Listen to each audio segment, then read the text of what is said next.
Hello friends, welcome to my YouTube channel DP Educare. दोस्तों, आज हम लोग करंट अफेयर्स पढ़ेंगे और ये जो करंट अफेयर्स है ये समीक्षा अधिकारी, सहायक समीक्षा अधिकारी और पीसीएस परीक्षा के लिए बहुत ही ज़्यादा इम्पॉर्टेंट है। बहुत ही इम्पॉर्टेंट टॉपिक थे, उनको मैंने छांट करके निकाला हुआ है और ये आपको अपनी कॉपी पर भी नोट करना है और परीक्षा के टाइम पर रिवीजन भी करना है। ठीक है, ऐसे जो वीडियो आपको बीच बीच में करंट अफेयर्स के मिल रहे हैं, इनकी आप लोग एक कॉपी बनाएंगे और उस पर नोट करते जाएंगे। ठीक है, बाकी जिनको करंट अफेयर्स मिल रहा है, जो करंट वाले ग्रुप में जुड़े हुए हैं या जो भी आप जहाँ से पढ़ रहे हैं वो आप पढ़ते रहिए, लेकिन ये जो हम यहाँ पर करंट अफेयर्स आपको पढ़ाते हैं ये अति महत्वपूर्ण है, इसलिए इसको बिल्कुल भी इग्नोर नहीं करना है। ठीक है, परीक्षा के टाइम पे इसकी रिवीजन करना मस्ट है। एक नहीं बल्कि 2-3 बार इसकी रिवीजन होनी चाहिए। ठीक है, ऐसे कई वीडियो आपको मिल चुके हैं करंट अफेयर्स के, आगे भी कई मिलते रहेंगे। जो भी हफ्ते भर का या 4 दिन का करंट अफेयर्स होता है तो उसको हम इकट्ठा करके आप लोगों को प्रोवाइड कर देते हैं। ठीक है, और जीएस के नोट्स और सामान्य हिंदी के नोट्स बनकर तैयार हो गए हैं, आप लोग उसको ले सकते हैं, ग्रुप में जुड़ सकते हैं। आरओ एआरओ की टेस्ट सीरीज प्रारंभ हो चुकी है, पीसीएस की टेस्ट सीरीज पहले से ही चल रही है, आरओ एआरओ के लिए भी प्रारंभ हो चुकी है, उसे भी आप लोग ज्वाइन कर सकते हैं। जो हमारा ऑफिस का नंबर है 6393350769। ठीक, कितना 63350769। इस नंबर पर नोट्स लिख करके या फिर टेस्ट सीरीज लिख करके व्हाट्सएप कर देंगे तो आपको ग्रुप में जुड़ने की प्रक्रिया बताई जाएगी। ठीक है, और इस नंबर पर आप सुबह 10 बजे से लेकर के शाम को 6 बजे तक कॉल करके अपनी क्वेरी का समाधान भी कर सकते हैं। कोई डाउट हो तो उसको आप क्लियर कर सकते हैं। ठीक है, चलिए तो फिर शुरुआत करते हैं आज की करंट अफेयर्स की। और सबसे महत्वपूर्ण एक पहला टॉपिक है यहाँ पर सिल्वर लाइन प्रोजेक्ट। तो केरल सरकार ने, यहाँ पर केरल की बात हो रही, केरल सरकार ने इस प्रोजेक्ट के लिए भूमि अधिग्रहण शुरू करने के लिए ग्रीन सिग्नल दे दिया है। ठीक है, यानी कि जो प्रोजेक्ट है कहाँ पर लगाया जाएगा, केरल में लगाया जाएगा। और ये क्या है, यह एक semi high speed railway project है। यानी कि ये जो एक रेलवे का प्रोजेक्ट है, जो जैसे बुलेट ट्रेन चलाई जाती हैं, हाई स्पीड ट्रेनें चलाई जाती हैं, तो ये सेमी मतलब बहुत ज़्यादा स्पीड नहीं होगी, semi high speed railway project है। और ये कासरगोड, ये उत्तरी छोर है इसका, को तिरुवनंतपुरम से जोड़ेगा। ठीक है, एक जगह यहाँ पर केरल में कासरगोड और दूसरी आपने तिरुवनंतपुरम सुना ही होगा। तो ये उत्तरी छोर है और ये दक्षिणी छोर है, तो इन दोनों के बीच में ये रेलवे प्रोजेक्ट या रेलवे कॉरिडोर बनाया जाएगा। ठीक है, और यहाँ पर जो ट्रेन की अधिकतम गति होगी वो 220 किलोमीटर प्रति घंटा होगी, बहुत ज़्यादा 500-600 नहीं है, इसलिए ये सेमी हाई स्पीड है। 220 किलोमीटर प्रति घंटा की स्पीड तक मतलब मैक्सिमम है, ये ट्रेनें चल सकती हैं। और इस कॉरिडोर की जो लंबाई है वो है 529.45 किलोमीटर और इसके वर्ष 2025 तक पूरा होने की संभावना है। ठीक है, तो इतनी बातें आपको इस प्रोजेक्ट के बारे में याद रखनी है। कहाँ पर, केरल में ये प्रोजेक्ट शुरू हो गया है, सरकार ने अनुमति दे दी है कि भूमि अधिग्रहण इसके लिए किया जा सकता है। नेक्स्ट है खोलों गछु पनबिजली परियोजना। ये भारत और भूटान की संयुक्त परियोजना है, 600 मेगावाट की है। ठीक है, यहाँ पर 150 मेगावाट के 4 टरबाइन लगाए जाएंगे। ठीक है, तो टरबाइन मतलब जो पानी से बिजली पैदा करते हैं उनको टरबाइन कहा जाता है। मतलब जिनको हम मतलब जैसे उसमें बड़े बड़े ब्लेड लगे होते हैं, तो उस पर जब तेज़ी से पानी गिरता है तो वो घूमती है, तो उसी घूमने से बिजली पैदा होती है। ठीक है, तो 4 टरबाइन लगाए जाएंगे 150 मेगावाट के। तो इसकी कुल क्षमता, इस परियोजना की कुल क्षमता है वो 600 मेगावाट होगी। कहाँ लगाई जाएगी, यह पूर्वी भूटान में खोलों गछु नदी के निचले हिस्से पर बनाई जा रही है। ठीक है, भूटान में एक नदी है जिसका नाम ही है खोलों गछु नदी, तो इसके निचले हिस्से पर ये बनाई जा रही है। कहाँ पर, पूर्वी भूटान में, इसलिए इसका नाम दिया गया है खोलों गछु पनबिजली परियोजना। क्लियर। नेक्स्ट है मलेरिया मुक्त प्रमाणन, काफ़ी इंपॉर्टेंट है। तो WHO यानी कि वर्ल्ड हेल्थ ऑर्गेनाइजेशन, विश्व स्वास्थ्य संगठन ने चीन को मलेरिया मुक्त प्रमाणन प्रदान कर दिया है। 70 साल के प्रयास के बाद ऐसा हो सका है। चूँकि भारत तो मलेरिया मुक्त हो चुका, आपको पता ही है, लेकिन चीन जो है, चीन को अभी तक WHO ने मलेरिया मुक्त प्रमाण पत्र नहीं दिया था। क्योंकि यहाँ पर हर वर्ष मतलब मामले निकल आते थे, तो ये बहुत सालों से प्रयासरत था। तो 70 साल के प्रयास के बाद चीन को मलेरिया मुक्त प्रमाणन प्राप्त हुआ है, किससे? WHO के द्वारा। और ये चीन पश्चिम प्रशांत क्षेत्र में ऐसा पहला देश बन गया है जिसको WHO द्वारा मलेरिया मुक्त प्रमाणन प्रदान किया गया है। नेक्स्ट है निपुण भारत मिशन। ये शिक्षा मंत्रालय के स्कूल शिक्षा और साक्षरता विभाग ने लॉन्च किया है। जो हमारा शिक्षा मंत्रालय है उसके स्कूल शिक्षा और साक्षरता विभाग ने इसको लॉन्च किया है।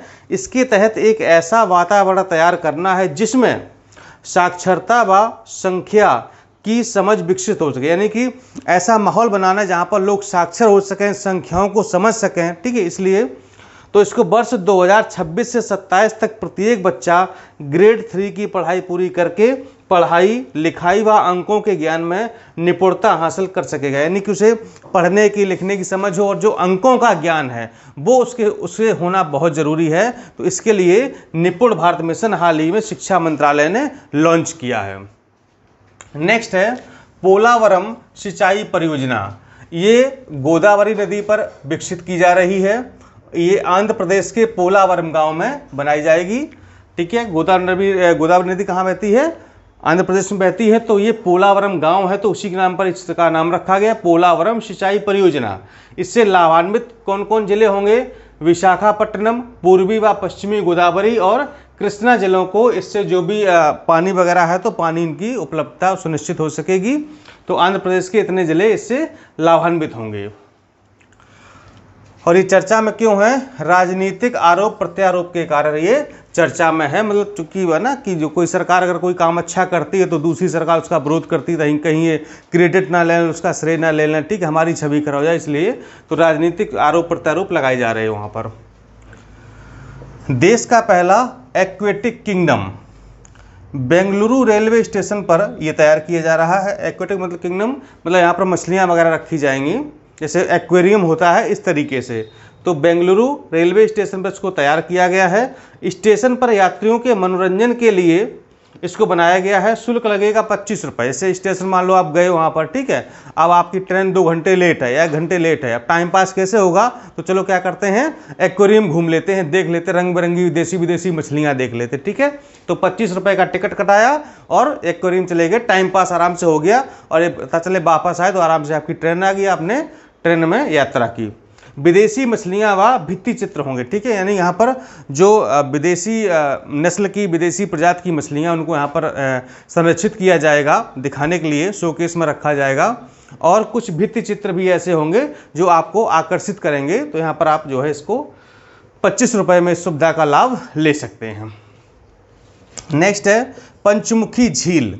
ये गुजरात में स्टैच्यू ऑफ यूनिटी के पास ही स्थित है पंचमुखी झील। ये चर्चा में क्यों है?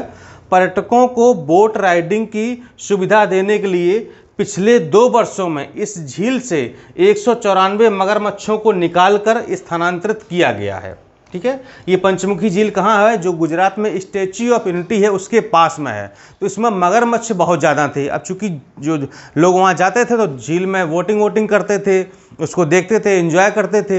अब चूंकि मगरमच्छ ज़्यादा हैं तो मतलब किसी को भी वो अपना शिकार बना सकता है। तो हाल ही में मतलब पिछले 2 सालों में इस झील से 194 मगरमच्छों को निकाल करके किसी अन्य झील में या अन्य स्थान पर तालाब में इनको शिफ्ट कर दिया गया है, चूँकि ये सब पर्यटकों के लिए खतरा बने हुए थे। मतलब कभी भी अटैक कर, आप समझते हैं मगरमच्छ तो मगरमच्छ है, सीधा आदमी निकल जाएगा, पता नहीं चलेगा कहाँ गया, ठीक है। एक नहीं बल्कि 2-3 को भी निकल सकता है, ठीक है। इसलिए डॉक्टर अंबेडकर स्मारक और सांस्कृतिक केंद्र लखनऊ में राष्ट्रपति ने इसकी आधारशिला रखी है। सरकारों का बस एक लक्ष्य है, भवतु सर्व मंगलम। इस बात को याद रखिएगा, भवतु सर्व मंगलम, ठीक है। तो हाल ही में राष्ट्रपति जी कानपुर अपने गृह जनपद गृह गांव में आए थे अपने, ठीक है, और फिर वो ट्रेन से लखनऊ गए थे तो वहाँ पर उन्होंने इससे डॉक्टर अंबेडकर स्मारक और सांस्कृतिक केंद्र का उद्घाटन किया था। आपने न्यूज़ में पढ़ा भी होगा इसको, ठीक है। कुछ यहाँ पर बहुत ही इंपॉर्टेंट अति महत्वपूर्ण पॉइंट लिखे हुए उनको समझ लेते हैं हम लोग। 1,40,000 साल पुरानी मनुष्य की विशाल जीवाश्म खोपड़ी ड्रैगन मैन चीन में मिली। ड्रैगन मैन की चीन में मिली। जो पहले मनुष्य करीब 1,40,000 साल पहले ड्रैगन मैन रहा होगा, तो उसकी जो खोपड़ी है ना, वो हाल ही में उसका जीवाश्म वो चीन में प्राप्त हुआ है। भारत के महान्यायवादी का कार्यकाल 1 वर्ष बढ़ा दिया गया है, जून 2022 तक कर दिया है। ध्यान रखिएगा, काफ़ी इंपॉर्टेंट सवाल ऐसे पूछे जाते हैं, ठीक है, के लिए बढ़ा दिया गया है। वर्तमान में कौन है? के वेणुगोपाल। तो इनका कार्यकाल वो 1 वर्ष के लिए विस्तारित कर दिया गया, इनका सेवा विस्तार किया गया है, कार्यकाल 1 वर्ष के लिए बढ़ा दिया। कब तक का है? जून 2022 तक ये अपने पद पर बने रहेंगे, ठीक है। अभी जून में रिटायर होने वाले थे, इसलिए 1 वर्ष के लिए बढ़ा दिया गया। गुजरात 14 लाख आंगनवाड़ी छात्रों को यूनिफॉर्म देगा। जो हमारे आंगनवाड़ी, जैसे आप गांव में देखे होंगे कि आंगनवाड़ी केंद्र चलते हैं, ठीक, वहाँ पर एक शिक्षिका होती है, वो पढ़ाती बच्चों को। जो गांव के छोटे छोटे बच्चे होते हैं उनको सबको इकट्ठे करके उनको जो है मतलब कुछ बाटा, लैया चना है या मंजीरी है, इस तरह मतलब नहीं बांटा जाता है, दलिया वगैरह दिया जाता है, ठीक है। तो वो जो गर्भवती महिलाएँ होती हैं, ठीक है, या दूध पिलाने वाली महिलाएं होती, तो उनको भी मतलब जो भी फीडिंग है, पोषण है, वो सब दिया जाता है आंगनवाड़ी केंद्र में, ठीक है। तो वहाँ पर जो है गुजरात 14 लाख जो आंगनवाड़ी छात्र हैं तो उनको यूनिफॉर्म प्रोवाइड करेगा, ठीक, ताकि बच्चे जो है पहन करके आएँ, उन्हें अच्छा लगे। तो ऐसा करने वाला ही गुजरात पहला राज्य बन जाएगा जो कि 14 लाख आंगनवाड़ी छात्रों को यूनिफॉर्म प्रदान करेगा। शतरंज इतिहास में सबसे कम उम्र के ग्रैंड मास्टर कौन बने हैं? अभिमन्यु मिश्रा बने हैं, ठीक, याद रखिएगा, काफ़ी इंपॉर्टेंट नाम है अभिमन्यु मिश्रा। शतरंज के इतिहास में अभी तक के सबसे युवा, सबसे कम उम्र के ग्रैंड मास्टर बने हैं। अगर आपको पता, बताइए इनकी एज कितनी है, ठीक, मैंने जानबूझ के नहीं लिखा हुआ, आप बताइए कि इनकी एज कितनी है। तो ये सबसे कम उम्र के ग्रैंड मास्टर बन गए हैं। नेक्स्ट है, डोप प्रतिबंध पाने वाली पहली महिला क्रिकेटर कौन बनी है? ये अंशुला राव है, मध्य प्रदेश की रहने वाली हैं, ठीक है।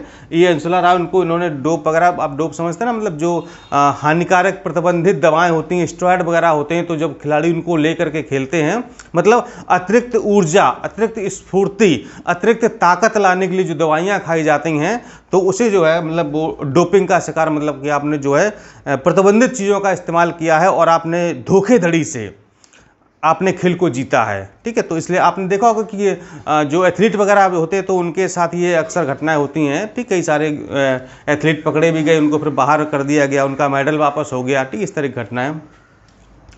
मरीना समुद्री तट, कोविड-19 प्रोटोकॉल का पालन सुनिश्चित करने के लिए ड्रोन का उपयोग किया जा रहा है, ठीक है। ये सब कहाँ पर है? ये आपको पता ही, मुंबई में है मरीना समुद्री तट। तो मतलब लोग सोशल डिस्टेंसिंग का पालन करें, मास्क का उपयोग करें, तो मतलब ड्रोन ऊपर घूमेगा, सबकी निगरानी करेगा, भाई कौन कौन जो है मास्क लगाया है, सोशल डिस्टेंसिंग का पालन करना, उनकी फ़ोटो वोटो खींच लेगा और बस फिर उन पर जुर्माना लगेगा, ये सब होगा, ठीक है। तो ड्रोन का उपयोग किया जा रहा है।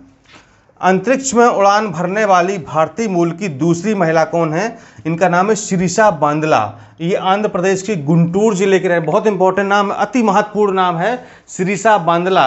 ये गुंटूर के, आंध्र प्रदेश के गुंटूर जिले की रहने वाली हैं। और कल्पना चावला के बाद, भारतीय महिला थी ना कल्पना चावला, अंतरिक्ष में गई थी, लेकिन वो आते समय उनकी डेथ हो गई थी, ठीक है।